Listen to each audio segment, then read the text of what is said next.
food. Is it good? I like it, yeah, I like it. This used to be the old school. Heavy D. That's what I said.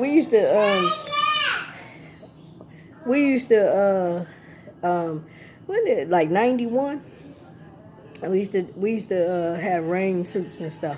I wrote it in the letter of Miss Cece. I said I had she the only one that I like really wrote to and shared my testimony, but everybody in Michigan knew where, because they used to go to our shows, so I didn't have to when I was online sharing everything online. When I first started, Lisa Holmes, SkyDream Lyrics Production and stuff like this, I was sharing the testimony that how I started in the rap hip hop, so my lyrics hip hop. Oh, the kids did some finger paint. Like the hip hop, like I said, like I try to tell these young ones, me, my nephews, and all of us, we from the hip hop world, so we perform on stage in hip hop concerts and stuff. We open up for big groups and stuff, so that's what I was telling people. But this is Heavy D in them, like what you call it? Digital Underground, Detroit Most Wanted, Log Cabin. I forget the other. But these was new groups coming out in Detroit, and Red was our manager then. Red was our manager then, and he was like Kenny was doing talent shows and stuff, but we used to just go to all of the talent shows in New Jersey, in the colleges and the schools. My sister was in talent shows. I was in talent shows. I did plays though. I did plays and choirs, so school choirs. So to see my daughter, wanted to learn, that was a big blessing to me. So I guess a lot of people was she's just getting up and doing this and just getting up doing it. And I know a lot of people say, now what you do? Oh, look at P Diddy. See P Diddy, and who is this? Let me see. I'm looking at BET Soul with all of the old rappers and stuff. Yeah, we used to, but I don't know. What's his name? Eric B. and Rakim. I did my audition. That was my audition tape. Eric B. and Rakim. Eric B. Rakim. And who else? It was another guy that I used to practice off of. I used to practice my dance routines and make up my own choreographing and stuff. So Rob Bass. I did my audition with off of the song of Rob Bass. It take two to make a thing go right. It take two to make an appetite. So I did my audition off of that tape.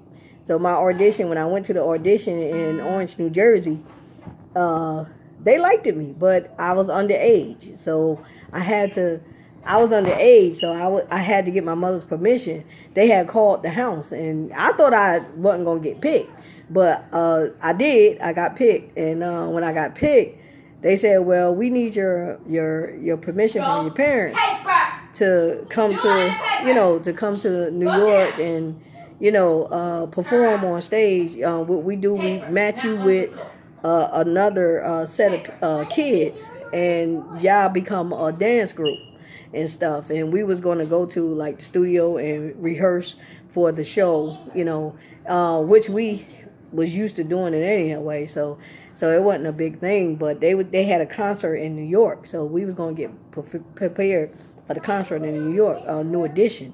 You know what I'm saying? I think Mike, who was the, let me see, who was, I think Mike was because it was Belle Biv DeVoe then. you know. I mean, not Belle Biv DeVoe. It was Belle Biv DeVoe later on, but it was a new audition then, you know. So the audition, my audition tape was I did my audition off of Rob Bass, you know, and my niece Tahira's mother. Tahira's like 2 years old, 3 years old when I did this audition, and her mother stayed with us, and she used to rehearse with me. She used to rehearse with me. My nieces and nephews' auntie. You know, I'm older than her. You know, I'm older than her. She was 14. I think I was like 15 at the time. We was like a year and a half. I'm a year and a half older than her and stuff. So, you know, and she was on Sally Raphael's Teen Moms. Sally Raphael had a show called Teen Moms, and Shakina, which is my brother Brian's I don't know what they was at the time, but she was only 14 and he was 26 at the time. And you know, she was a young mom. She was a teen mom, and she was on Sally Raphael, you know, and she made it. They came to the school. She was going to Barringer Prep at the time. We was all at Barringer Prep at the time, and Barringer Prep, and then Barringer High. So we went to Barringer High, and then like from Barringer High, you know, so a couple of teen moms got picked to be on the show, and she signed up to be on the show and stuff. So she was on. She I don't know if she still got the tape though. That's the only thing, I don't know. But I still remember that day when she went on the show. So she had her TV premiere when she was young. She was a teen mom, and that's why I was telling my daughter. I said they used to do a lot of shows on teen moms and stuff. And Brian's daughter mom made the show. That's what I tell her. I said, and we made it. We was on Saginaw, Michigan. We did our big show in Saginaw, Michigan. So I was on TV. You know what I'm saying? I think NTV or somebody was there filming the show. So I guess y'all can check that out. You know, Saginaw, Michigan. You know, what's it called? Bushwick. It's Bushwick Digital Underground. The one saying Humpty Dump, I do the Humpty Dump. Him and Detroit Most Wanted. Detroit Most Wanted. Like I said, I had to talk when I was coming off a stage. You know what I'm saying? It's like, hey man, where you from? Where you from, girl? And I was like, I told them where I was from. I was at Newark, New Jersey. They said, man, we knew she wasn't from here, man. We knew she wasn't from Michigan and stuff like that. So they said because of my style, you know, the way I was dancing and stuff. They said, man, we know, you know, Michigans, they don't dance like that. You know, we was just talking in the back of the stage and stuff. And then they're just like, oh, man, yeah, you really did threw down and stuff. So I was like, oh, thank you. So they gave, you know, so I had a good time, you know what I'm saying? So I guess if you go back into the archives and look at the tapes, you know, you'll see C&G, you know, Cooley, Too Cool, Baby Lee, which was my stage name, Baby Lee, Roddy Rod. I think his name was Black, and his name was Black. My nephew's name was Black, and I forget what Jeremy's name was. I forget what Jeremy's name was, but that's, you know, that's all them. But I was the only girl in the group. I was the only girl in the group, you know. And you know, my niece, she traveled with us and stuff. My niece traveled with us. She was with us and stuff like that. And she made sure my hair was done. And that's what I was telling Miss Cece, you know, in the letter. This was like in the letter when I was in the wheelchair, you know. But I had shared that letter to let her know, you know, I understand God more better now than I did when I was younger, you know what I'm saying, because I still had him with me. But, you know, we all fall short sometimes, you know.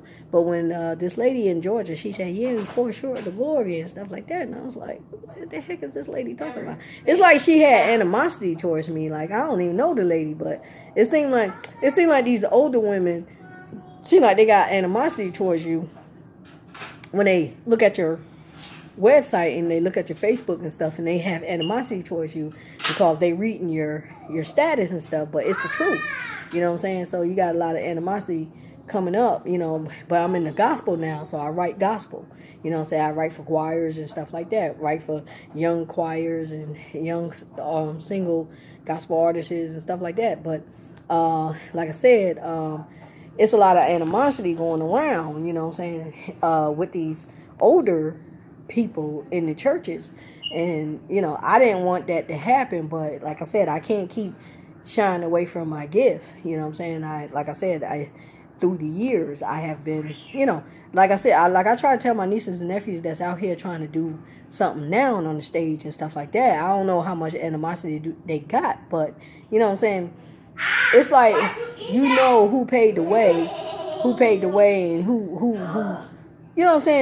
towards people. And that's why I told Miss Cece, I like to thank you and BB, because if it wasn't for y'all, I really probably wouldn't even been listening to it. I mean, we knew about gospel music, we sung choir songs and everything, but it was just the fact that, I didn't stick with it, but through me hearing them on the radio, I thought they was like R&B, so I kind of liked it them. And I just started listening to all their songs throughout the years. And I said, that was my big goal, to meet them, and then meet Whitney Houston. Whitney Houston, I was a big fan of Whitney Houston. I got an autograph. That's nice, baby. And my grandbaby. They did finger painting today. Whitney Houston was a fan. I'm a fan of hers. And like I said, I had got her autograph from Miss Ella White. We call her Norn. I call her Norn. She got her autograph picture for me.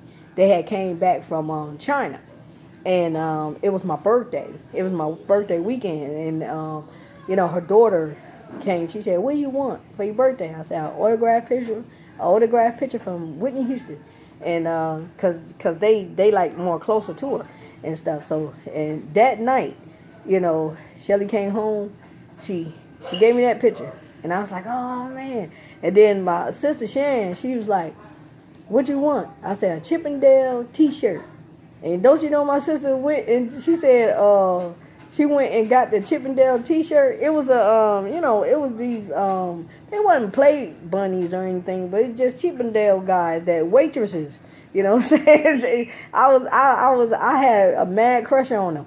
I had a mad crush on the Chippendale dancers and stuff, So I grew out of that though. but yeah, what I'm saying? This is like I was kind of happy, what I'm saying? I got what I want for my birthday and stuff. But other than that, things happen for a reason. Me being in the wheelchair and me coming out of the wheelchair and my injuries and stuff like that, and I still returned back to music, still turned back to entertainment, so I'm grateful to God. And I think that God wouldn't have never returned me back to it if I wasn't so humble and I wasn't thankful and if I wasn't doing the right thing. So I think that He still had a path, it's like finishing up your journey, through your years, so I'm not 50 yet. I'm 48. I'm not 50. But I thank God that I completed, the journey. And, I arrived. And now I'm trying to, now I'm trying to like help someone else. In the break of all of this, I'm trying to still help other people. And a lot of people want credit for God's work in me. But you can't get the credit. You can do whatever you want to do, but you can't get the credit. I give credit to credit is due, and I give credit to my nephew, Kenny, because if he wouldn't have made that phone call, because I was going on auditions. I made my mind up and said, every audition that come in the state of New Jersey, I'm going to. I made my mind up, And if my nephew wouldn't have, I had wrote the letter, and if he wouldn't have made that phone call to me, because somebody dropped out of the group or something, they was doing something. And he and now I always keep in touch with him through letters and stuff.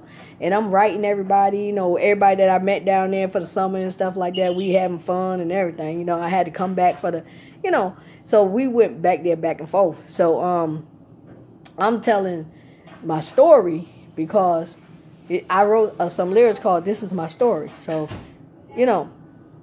I just kind of figured. So everybody's like, stop telling your story. And I'm like, why? Because I can help somebody else to not give up on their dreams, man. I mean, look at all I went through.